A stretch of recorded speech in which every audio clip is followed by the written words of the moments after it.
Ini sengaja dari kemarin wartawan nanya ke kita nggak jawab karena kita belum punya data. Jadi kita jawab bahwa setelah kita jumpa dengan Dinas Peternakan, rapat, datang kemari, baru kita bisa jawab. Yang pertama ini harus kita akui bahwa kita minta kepada Pak PLT Gubernur untuk memberikan penyegaran terhadap UPTD ini. Entah mungkin karena jenuh, karena lelah begitu. Jadi sehingga ada miskomunikasi antara UPTD dan dinas, kira-kira begitu. Idealnya memang per pekan itu UPTD ini memberikan laporan kepada dinas. Jadi sehingga kita tahu apa persoalan yang sesungguhnya terjadi di sini. Ini karena tidak ada laporan-laporan itu, jadi sehingga ya sempat viral begini kan. Ya kalau misalkan dari awal begitu ada persoalan UPTD melaporkan, saya kira cepat sekali tindakan yang bisa kita ambil begitu. Dan kita harapkan juga kepada dinas ini, apa yang bisa DPR buat, terutama Komisi 2, tentu kita proaktif untuk membangun. Prinsipnya kita membangun. Nah, yang kedua, kita kemari bukan mencari kesalahan, bukan melihat lembu-lembu yang kurus ini, tapi mencari solusi. Solusi yang terbaik apa yang kita buat terhadap persoalan ini.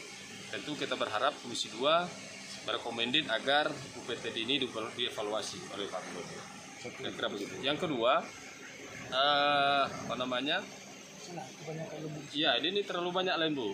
Kita berharap kepada Kepala Dinas Peternakan untuk edukasi ini.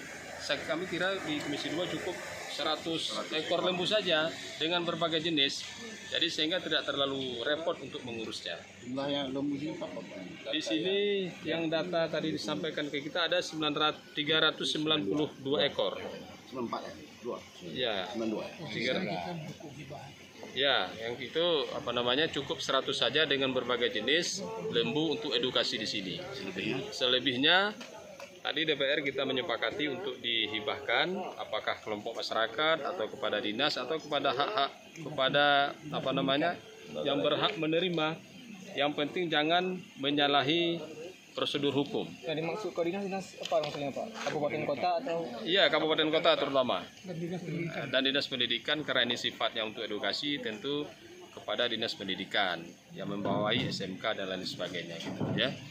Kemudian ya kita mendukung Pak Gubernur agar membuatkan pergub ini supaya bisa secepatnya didistribusikan kepada kelompok-kelompok, kepada masyarakat yang bisa yang berhak menerima ini. Jumlah yang pentingnya berapa? Gimana? Dari tahun 2019. Tadi disampaikan dari 2017 itu sampai 2019 ada 70 ekor yang mati. Penyebabnya ada yang diare, ada yang sakit, ada yang gembung perut. Ada yang mati kelaparan, Pak? Kalau itu kecil, tapi paling tidak juga ada yang mati kelaparan, tapi tidak terlalu banyak gitu. Tapi yang banyak itu mati karena penyakit. Tadi juga disampaikan ada yang mati karena tidak sanggup bersaing, berkelahi sama mereka, ada juga. Biasalah binatang begitu kan. Mengenai ini udah mulai gemuk.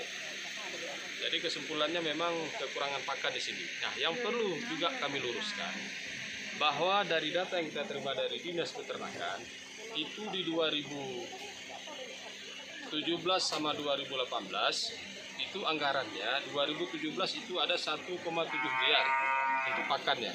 Jadi tidak yang beredar selama ini sampai 68 miliar gitu. 85 sampai 65 gitu. 2018 itu ada 5,2 miliar. Untuk pakannya ada 2 miliar. Sisanya untuk pembangunan tempat-tempat tempat-tempat pengembala ini, padang pengembala dan lain-lain. Jadi artinya 2017 dan 2018 untuk pakan itu lebih kurang 3,7 miliar. 2019 Ya itu dia. 5,2, kemudian untuk pakannya ada 2 miliar begitu. 2020 belum ada karena refocusing. Begitu dia. Jadi ini untuk meluruskan bahwa dalam 2 hari ini pemberitaan DPR disalahkan kenapa meloloskan anggaran sampai 68 miliar, 65 miliar. Itu nihil, tidak ada itu. Hoax itu. Yang ada itu 2017 1,7, 2018 ada 2 miliar untuk pakannya. Itu yang ada. Dan itu fit itu, datanya sudah kita lihat. Ya. Yang meminta evaluasi kepada memerintahkan gubernur, itu tergantung Pak Gubernur. Harapan kita harapan kita tentu secepatnya Pak Gubernur mengevaluasi UPTD ini. Ya, saya kira begitu.